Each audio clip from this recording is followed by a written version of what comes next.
Welcome to Company of Gamers League of Legends Esports. This is the first event that's going to happen throughout the entire year, and this is one of the online points rounds. This is where teams from both divisions, the Grinders and the Masters, we're going to be looking at the Masters today, I'll show you the brackets in just a sec, come together and face up against each other, random opponents for 3 games, 7 PM to 10 PM every Monday.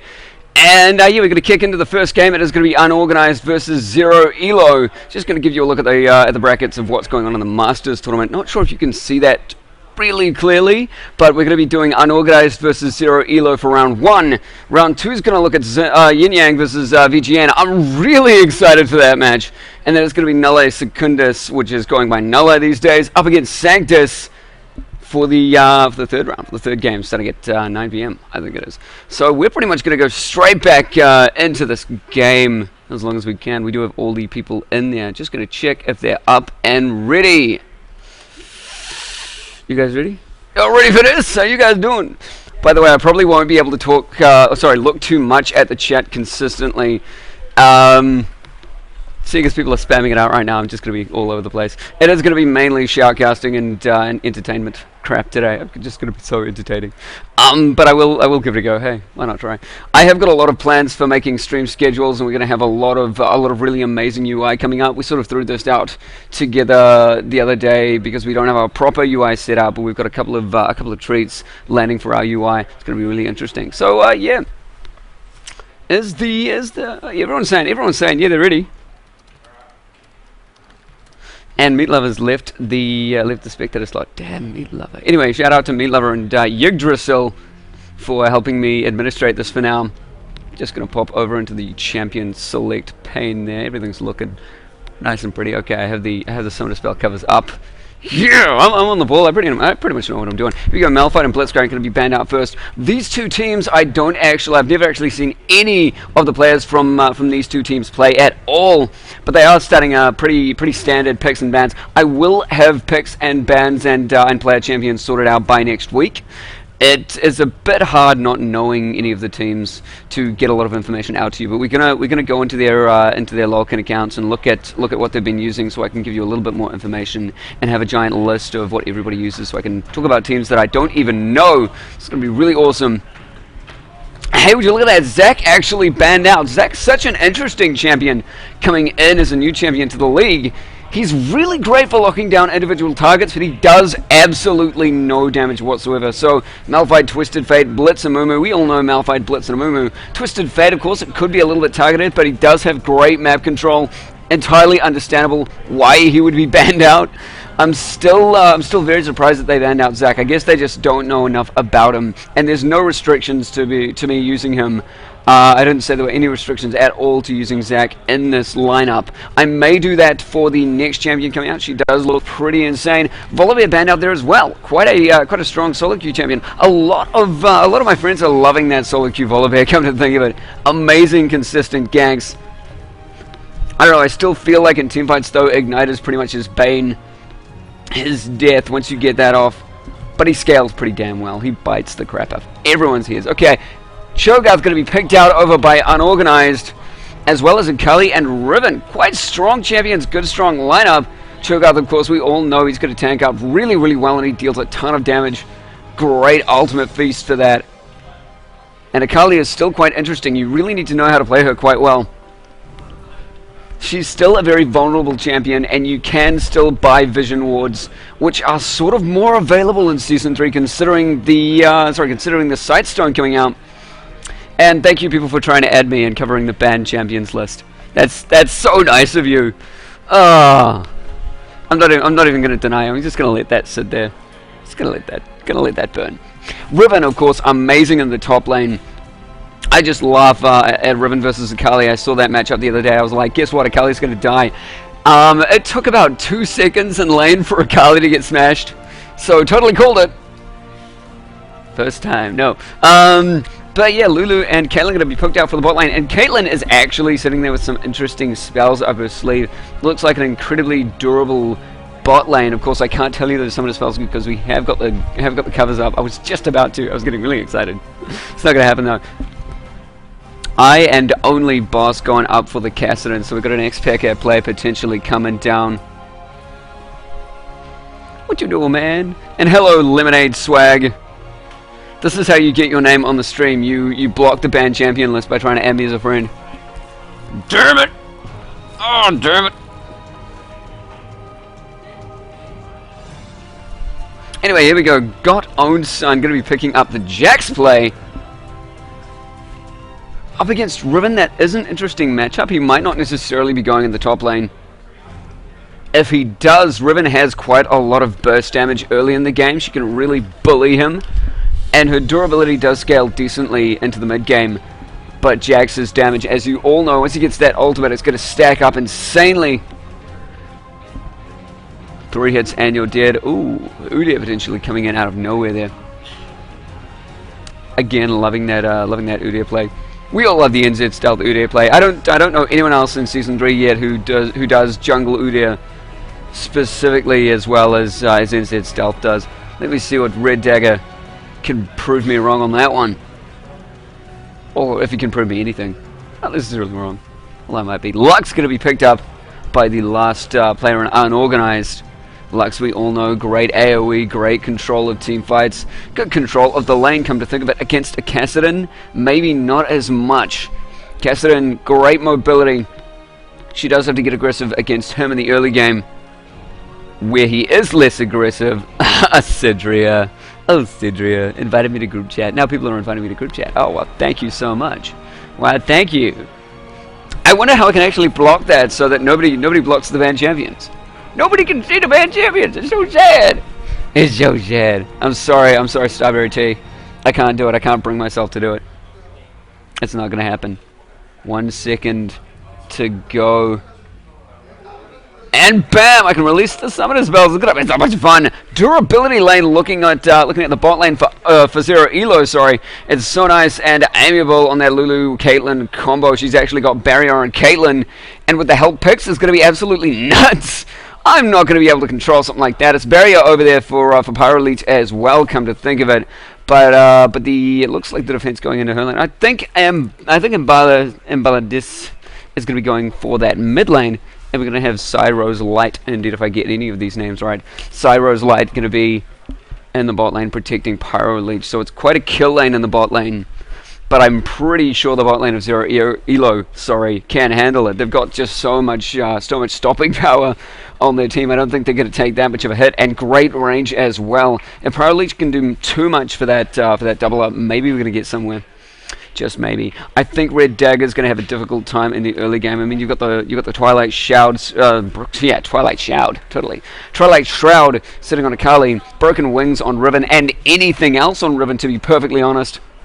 No escape coming out from his Fortune, but very good protection from that Lux with the light binding. I'm pretty sure she can land it on a fairly slow early game Udyr, but his jungle is pretty good. Considering, I mean, if he that's sort of the beauty of Udyr there. If you don't destroy lanes in the early to mid game, you can just go and steal your enemy's jungle. You may as well. You're really quick at doing it. You can burn the hell out of everything with a start from Phoenix Stance. And yeah, that's pretty much it for the rest of the enemy jungle. Udyr going down. Delirium at 1 minute and 20 seconds, so I've got to talk for longer. Sad little me. What's happening in the chat? Everyone going nuts. Everyone going nuts. But looking at the team fights, I don't know. I mean, in terms of the laning phase, it is a toss-up because of the vulnerability of Akali. If she doesn't use that Twilight Shroud to her best advantage, you could see Kassadin going into that mid lane and absolutely destroying her if he manages to get a sight ward early in the game. I think he will. That's I mean, not all of the mid lanes do that. Up against the Akali, there's just so much positive outcome to that. Especially pre-level 6 Akali, she can't Shadow Dance out of there. So getting a gank early with the Vision Ward could do so much, especially for an Udyr, who does have to run in there. He doesn't have any gap closes, and he is going for the Ghost as well. In terms of team fights, it's just so hard to call. There is so much damage, I believe just a little bit more CC and tankiness coming out from Unorganized, but both teams have a lot of damage output and quite a lot of durability, considering Lulu does have that the wild growth as well, and Jax and Udyr get really tanky into the late game as well. As so nice. She could just stay way back in those team fights. Gonna go back over to the home screen while we load into the game. So so we don't muck anything up. I have figured out how to make sure my client doesn't muck up anymore, so I'm happy to say that's not going to be it's not going to be a game changer for the casting. Hooray! All good.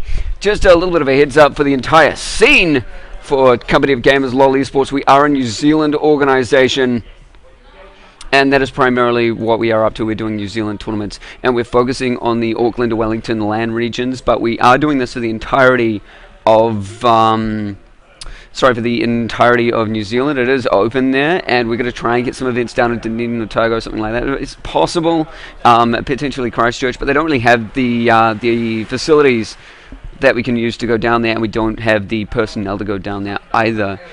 Well, you know, life takes you in different directions. Maybe I'll be able to pull something off throughout the year, but I am doing quite a lot of different things. I'm not even doing like that much. I'm just doing a lot of different things. That's the only thing. I'll see if I can find someone else to help me. Gonna get Ian to make things. I'm kidding. Ian definitely doing a whole bunch of stuff in Wellington. You can go check him out on LolNZ, the group on Facebook. Massive group, really amazing. And you can also go and check out the tournament that he's going to be shoutcasting down in Otago. I just forgot what it was. I think it's Gamers Gate or Gamers something.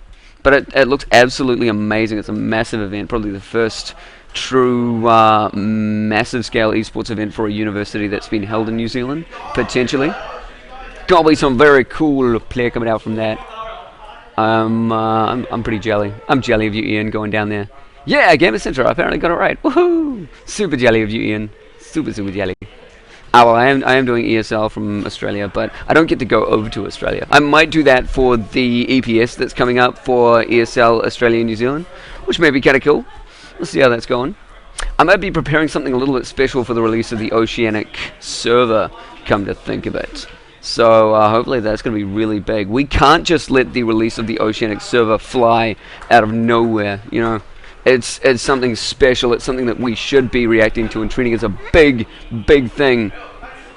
And let's hope you guys get right into the Oceanic server as well. You know, you do lose all of your North American friends potentially. They're thinking of ways to integrate it with the NA server as well, but it is really hard, and they're thinking of just making it just a straight out Oceanic server, which is most likely going to be just like what happened for Brazil and a bit of Europe, a couple of places in Europe. Anyway, not going to be any invades going down today. Maybe Akali doing a little bit of projecting over in that lovely little river there. Okay, just going to be lining these up for you. Bloop. Akali going into that mid lane. Indeed, if she is, who actually knows? Jax up against Riven, very interesting matchup. I do think Riven just outputs way too much damage for Jax to deal with in the early game. He can do the jumping and a little bit of burst, but she's just got consistent damage output, and she works on cooldowns. The hell can he do with that? The hell? The hell? Where we're going to see them starting out at. It's going to be a Doran's Blade coming out from So Nice at the bot lane on the Caitlyn. So, despite the fact that she does have range for safety, picking up that extra amount of health and losing that little bit of gold that she would have gotten back if she got Longsword first and went straight for the Vampiric Scepter. But she does have more durability, she's got more kill lane potential. In terms of her lane, there's a lot more damage output coming out from Lux and Misfortune if they go in. But if Uday manages to make a headway in that lane, it could really be dangerous. I'm thinking it's going to be quite a lot of pushing for that bot lane on an organized side. They're going to get straight up into that lane, get really aggressive. Hunter's Machete 5 health pots, only noobs. Only noobs go that way. There are a lot of noobs in the scene. All the noobs in the world. NZ Stealth totally going cloth 5 health pots on Udia. That's where it's going. That is where it's going. Pretty quick blue from Udia. Was it smiteless though? It certainly was. No smiteless for Cho'Gath. We saw every game smiteless yesterday in the Citus Cup that we were doing for the ESL in Australia, and that was amazing. Just so much teamwork and an amazing team play there. Lux already landing the light bindings in the bot lane, and not yet any ward protection coming out from the bot lane. There's a little bit of side coming into the jungle for unorganized at a very interesting location. There we go. Ward being placed down by I and only boss. It's amazing getting used to names when you first get into the game. It's amazing. Coming up into the mid lane, Akali is being decently aggressive up against Fand only. One and only, sorry. And there's the range coming out from So Nice, being able to poke Psy and Pyro early in the game. Wow, if that Glitter Lance had landed on Psy, I'm sure they would have jumped in on that. They would have taken a chunk of turret damage, but probably would have had the damage to pull it off. No ignite at that bot lane for either team. It's going to be very interesting to see where that teleport goes in the bot lane for Psy. Does have a lot of opportunities though, and look at Jax. He's actually managing to stun Riven out of her lane. She started out with that cloth 5 health pots. He's gotten wards just to protect himself a little bit in that lane. Here comes Red Dagger for a turret dive. This may just be it. Certainly is. First blood going to one and only boss. Picking that up. It is a Kassadin kill. What is he going to be doing with that kill? And an assist coming out from Udyr, going to be helping him really, really heavily in that early game.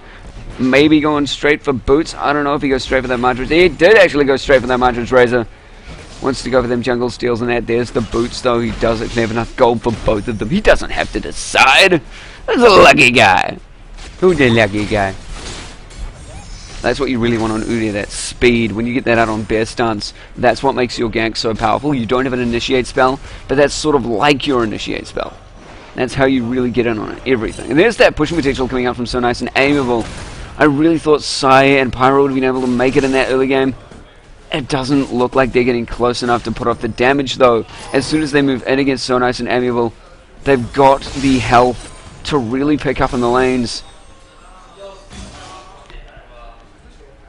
Pyro really trying to stay in and get the farm. He doesn't want to go back.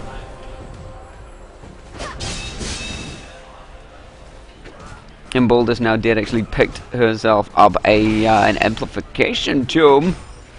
A couple of health pots as well. Maybe on Magi's first ability. What do you think? Nah, gotta be a different item than that. Obviously, we'll see if Unorganized gets that cocky coming later into the game. We did have that a couple of days ago. It was, yeah, it is quite insulting to grab that Magi's. Sugar Rush getting completely denied that gank. He just wants lane presence to try and push So Nice and Aimable up and out of the lane, but he didn't achieve any of that. Just walked too close to them. They could poke him outside of the turret range again. Massive advantage to Caitlyn because of that range. You can just do whatever she wants in there. Poke it. It's going good. It's going good. 0-1 into the game. The mechanics are starting to show quite a lot there. There is a 1.6k gold lead, and in terms of farm, that pushing power at the bot lane has earned a 30 gap coming out. It is actually a 20 CS gap coming out from the ADCs. At the top lane, it's sort of the exact same situation. Jax has been farming so aggressively up against Bucket there. So surprising considering the pushing power of a Riven, maybe not taking as much as the opportunities that she needs. Just such a strong amount of Jax play. He doesn't even have that durability, and his sustain and mana is actually going okay. He relies on that stun to initiate, and that's how he's been punishing Riven. But a lot of Rivens, they have the ability to deny that with broken wings and the dash. So it's very interesting to see what's going on in that top lane. Very interesting. Sugar Rush may just go down to Red. No! Red does back out. He knows Riven's coming out from that top lane. Jack's actually getting pretty happy away from the turret as well. If he does team up with Red, that could be a very easy dead Shogarth. But they're not actually taking the bait. No, they do not know the B is going to go off, leaving that lane to its own devices. Sugar Rush sitting with a Spirit Stone now. Both of these teams playing quite carefully in the game. They know what's actually up. They want to stay back. They don't want the gank to go off, and that's going to happen though. Phantom does get a bunch of turret hits, and he does have the ignite on, and actually doesn't manage to pull off the kill, and is not going to go back in with the Rift Walk for the assassination. Good choice actually. It was a turret dive. It was very nearly successful, but such an equal trade because of the turret damage. I think a Twilight Shroud did its work for Akali at that point.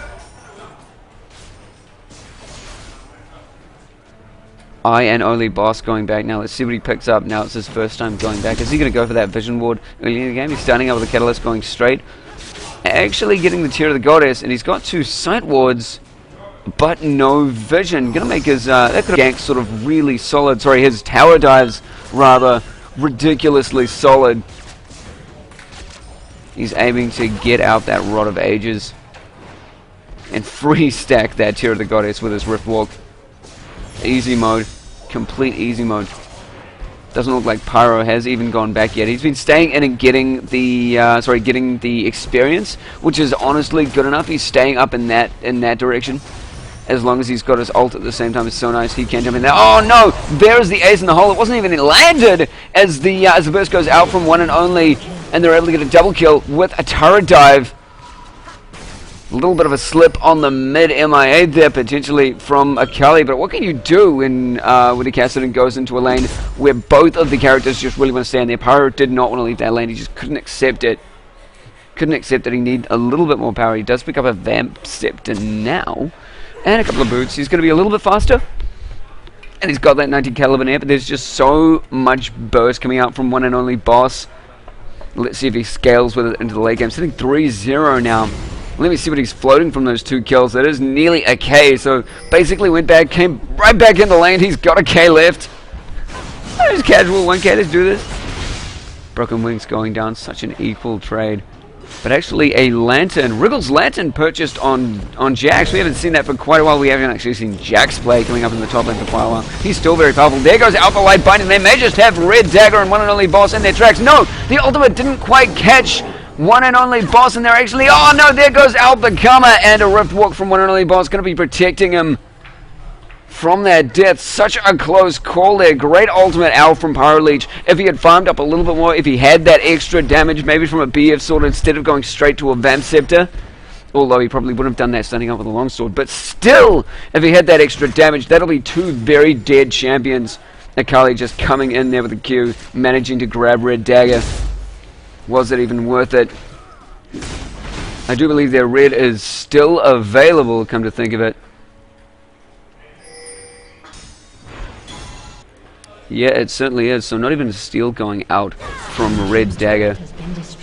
And already that pushing power down at the bot lane has equaled a turret kill. And get on, son. Take it on minions and a Riven. That's what you need. Riven does have her ult now. So does Got On Sun though, and that's just such a damage spike and a durability spike when he pops it out. What exactly is he going to get for that? What exactly indeed? And it is going to be a Hextech gunblade, sorry, a Hextech revolver coming out from I'm Baladis. And another gank coming up the top lane with Red Dagger. His durability starting to scale up a little bit more. He did go straight for those move boots. But as he tanks up, he's probably got a couple of points now. And Turtle. Oh, it's still just the 1 at 6, at level 6 in the game. He hasn't been leveling that well, but his assists speak for itself. 1 up. Definitely worth it. Cho'Gath no death though. So a little bit more so. Oh no, the Void Spike's not quite hitting. And when I say Void Spikes, I do actually mean Rupture. Cho'Gath is not a Kha'Zix. Just saying. Kha'Zix far more scary. Cho'Gath just obese. Pretty much.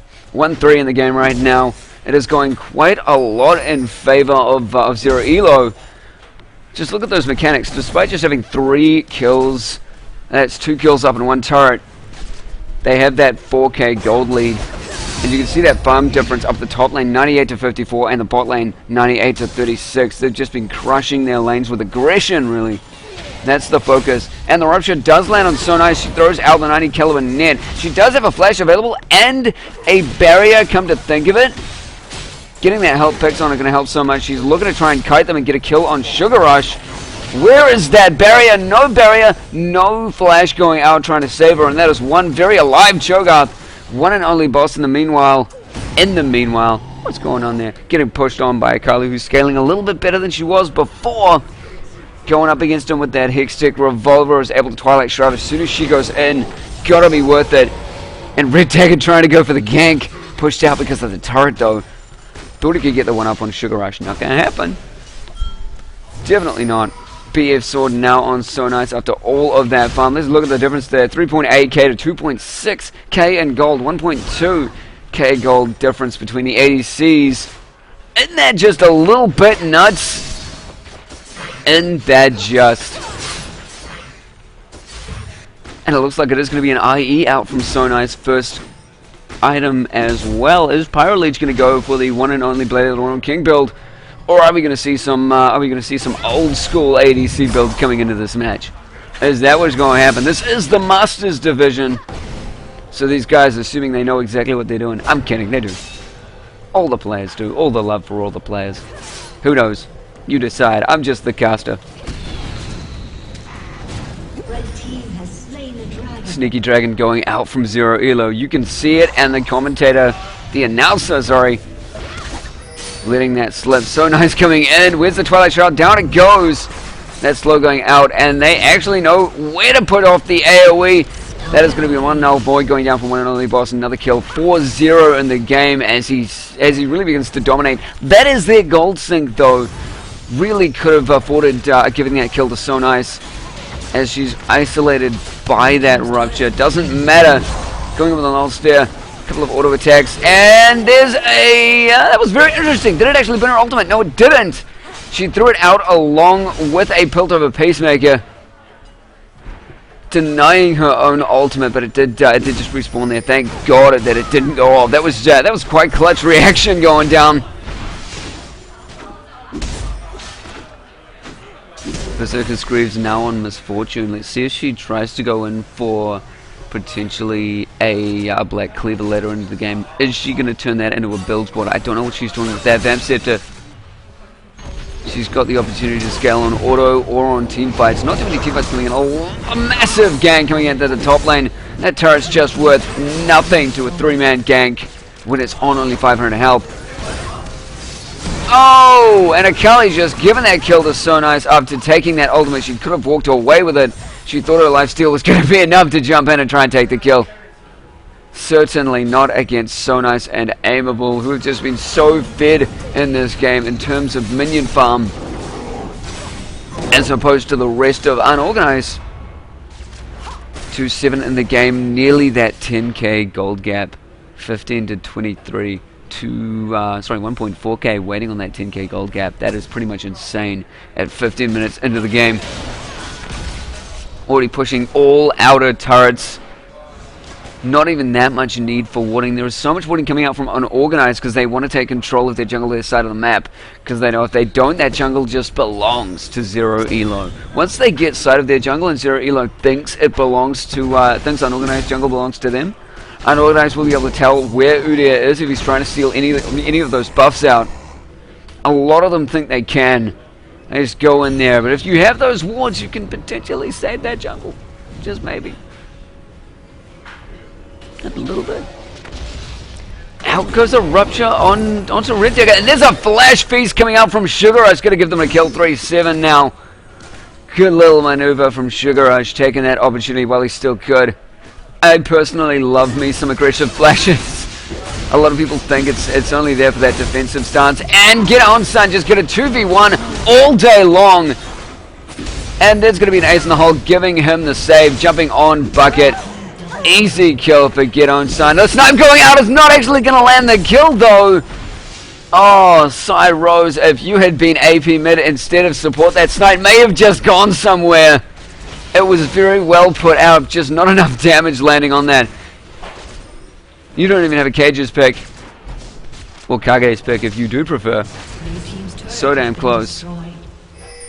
Riven going for that Ninja Tabi and actually getting a Wriggles of her own, so she's trying to stack up durability. Really needs to pick up on the Frozen Heart or a Randuin's, come to think of it. Randuin's very, very good in this situation. Up against Jack, going to be slowing him very effectively. Let's see if she picks up on that item potentially. But it is going to be a Baron going down to Zero Elo. Nothing that Unorganized can do about it in this point. And actually, the Lulu ult going down on Get On, son. Thinking he's going to die to Baron. So at least the Lulu ult is down. There's something going in Unorganized favor. Just maybe. Just maybe. But it is a Baron down to Zero Elo. And now an 11k gold gap. Destructive power coming out from Zero Elo. Let's see if Unorganized can pick it up now or in the rest of the points rounds. Indeed. I will be coming out later tonight with all the summary emails and everything as to what has happened. You guys can go and check out the LoL standings, and I will put that website in a couple of the Facebook posts as well, right after the tournament. So you guys can go check who has been getting all the wins and stuff. It will be a bit convoluted for the first couple of online points rounds because, of course, the first one, you've got 3 attempts. There's not going to be that much disparity between teams. After the 4th points round, there will be quite a bit of disparity, I can think so. And there is a Trinity Force on Jax. I've missed you, Trinity Force. Have not seen you in ages. That could be tons of damage, Jax. Everybody knows the tons of damage, Jax. All the builds in the world. There is none other. None other except Akali Magi's Occult. Why not? One and only boss just waiting there for the Riftwall. He's caught Cyrosa and the jungle. They managed to stun her out with Red Gear's Bear Stance. And a silence from one and only boss going to be securing her position there. I am Balades. Balades? That's how you say it. Yeah, Nelson trying to go out. And Balades not going to pop out the flash. Really confident with that. Just worried she was going to get taken down for a sec. You know, if Unorganized do manage to get a fight underneath the turret, they might be able to take it away. They do have a... they've got the light binding available to them now that Lux is back up. They do have a bit of CC sitting on Cho'Gath and a ton of damage coming out from Embalaris. Embalaris, she's still been denied quite a lot in that mid lane. 59 to 9 ECS and sitting 1-4 compared to 6-0 on one and only boss. But they still have damage. And look at that. Embalaris actually taking the kill on the ADC. Going to 1v1 that and take away the kill. Despite only having the Sorcerer's Shoes, Hextech, Revolver, and the Amp Tome, still doing a decent amount of damage. She's able to chase really effectively as well, and that sight loss coming out is pretty devastating. So nice, didn't even get a chance to pull out her ultimate. That may have just done it for her. But once Akali gets into close range, what else can you do? You can try Ace in the hole. It ain't gonna work. It's not gonna work. Lock it in the Iron Solari purchased on Red Dagger now as well. A perfect like binding on a one and only boss. I know they won't be able to react to it, but it's always fun to see it go off. Why not? Who indeed does? I'll take some of that. Some sweet champ on some buns. Champ burger. Jack's champ burger, please. Riot, mass produce these. Going to be a needlessly large rod on the Caitlyn because Caitlyn's needlessly large rod. Let's look at all the AP scaling on that Caitlyn. Let's look at all the AP scaling. She's got that 90 Kelvin there and that Yule snap trap now dealing over 100 damage. Ermagerd and 200, nearly 300 actually. I was going to say 250, nearly 300 on that 90 Kelvin. As soon as she lands that, actually she's going to be far away from people.